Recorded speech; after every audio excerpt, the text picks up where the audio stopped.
생애 최초 주택 구입자나 무주택자는 언제나 집을 살 수 있는 여건이 만들어져야 돼요. 이것마저 막아버린 거는 정부가 너무 고강도였지 않나 하는 생각이 듭니다. 거기에 대한 본질은 뭐냐면 집값이 오른 거잖아요. 대출 안 해주는 게 문제가 아니라 본질은 집값을 안정시키고 그분들이 무리하게 대출을 안 일으켜서 집을 살 수 있는 환경을 마련해 주는 거죠.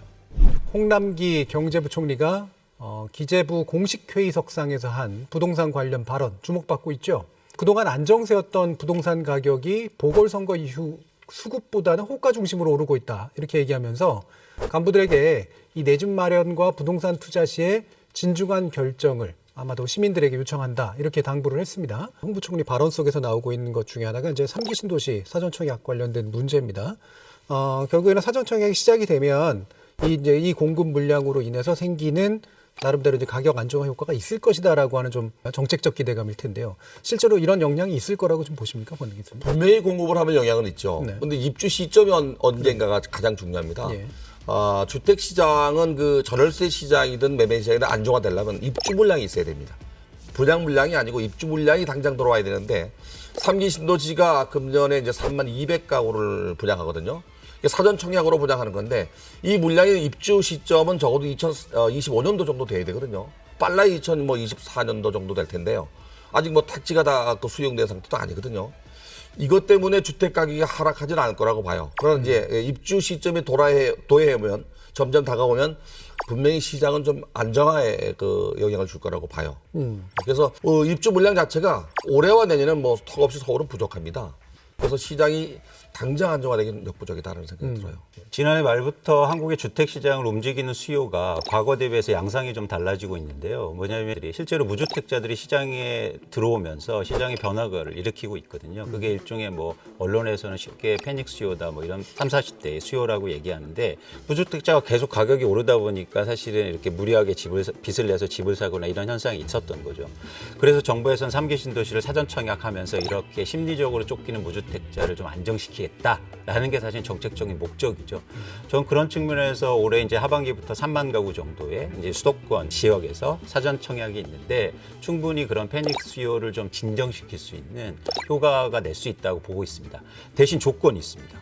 정부가 주도하는 3기 신도시의 청약 제도를 좀 합리적으로 좀 바꿀 필요가 있다. 그래서 제가 생각하는 거는 추첨제를 좀 범위를 넓히면 네. 사실 기대감이 좀 생기잖아요.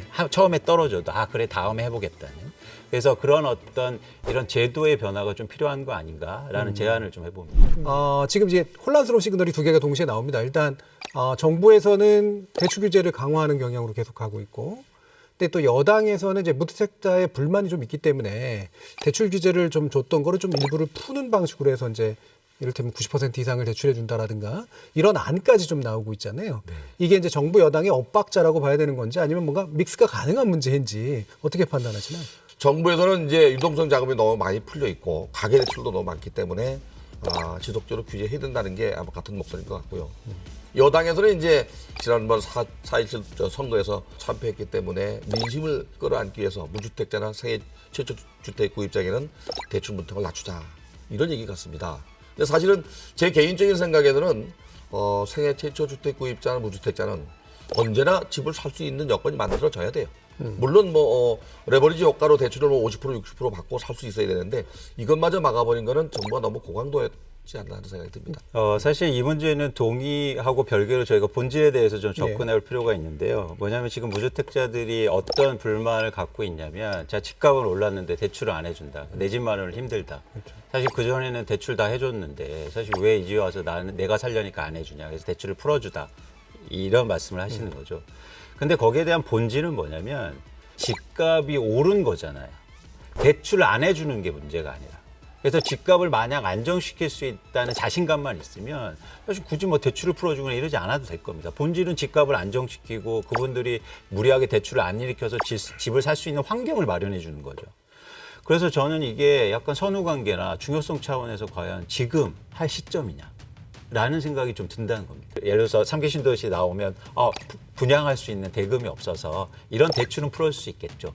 근데 여기서 유통시장에 가서 대출 90%라는 게 과도하게 해줘서 그 높은 가격에 산다는 거는 좀 저는 본질을 좀 왜곡하는 거 아닌가. 사실은 오르기 전에 대출 규제가 완화돼서 그들도 집을 살 수 있게 하든지 아니면은 분양받을 때 중도금 대출도 원활하게 됐어야 되는데 무주택자가 주택을 분양받고 나서도 중도금 대출이 어려웠거든요. 그래서 뭐 늦은 감이 있지만은 이 진작했어야 되는 늦은 감이 있지만은 세계 최초 주택 구입자나 무주택자에게는 어느 정도의 대출은 정부가 이렇게 해줄 수 있어야 되거든요. 네. 앞으로 3기 신도시를 공급하는 과정에 이게 완화되지 않으면 중도금 대출 안 됩니다.